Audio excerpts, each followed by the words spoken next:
Hi grade sixes. Hopefully the videos from last week helped a little bit. We're going to wrap up our chapter on patterns and motions in geometry with the lesson on transformations. So this chapter is basically all about describing in detail mathematically how we can move these shapes. So we've looked at rotations. We're going to be looking at reflections and translations.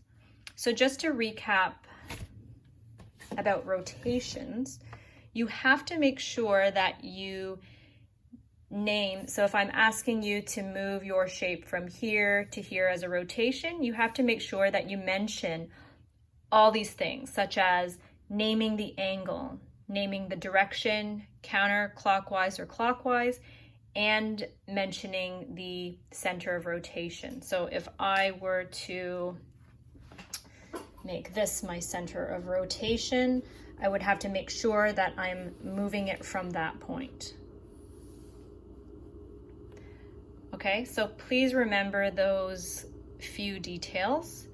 And then today we are just going to look at really simple stuff that you might already know, you probably already know.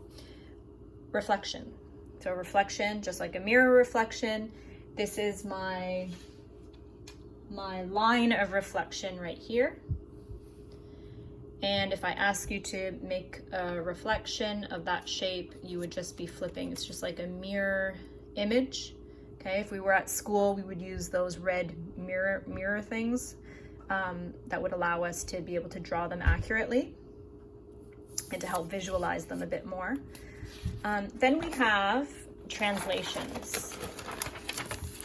Okay, translations. So if I want to move this square shape from here to here, okay, and this happens in, I guess, video games sometimes, maybe old video games, I don't know.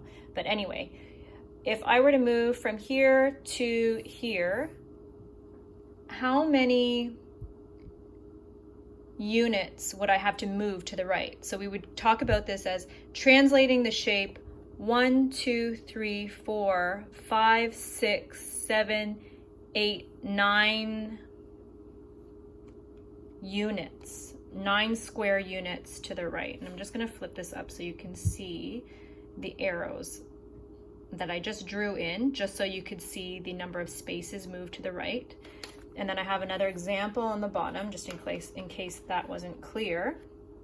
So if I want to move from this square to this square, you would move 1, 2, 3, 4, 5 units to the right.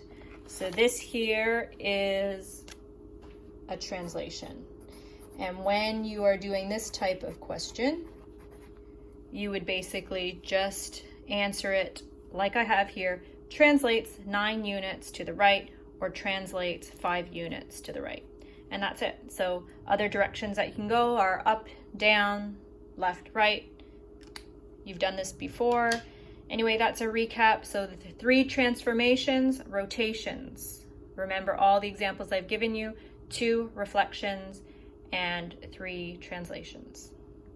Hope this helps, and let us know if you have any questions. Thanks, bye.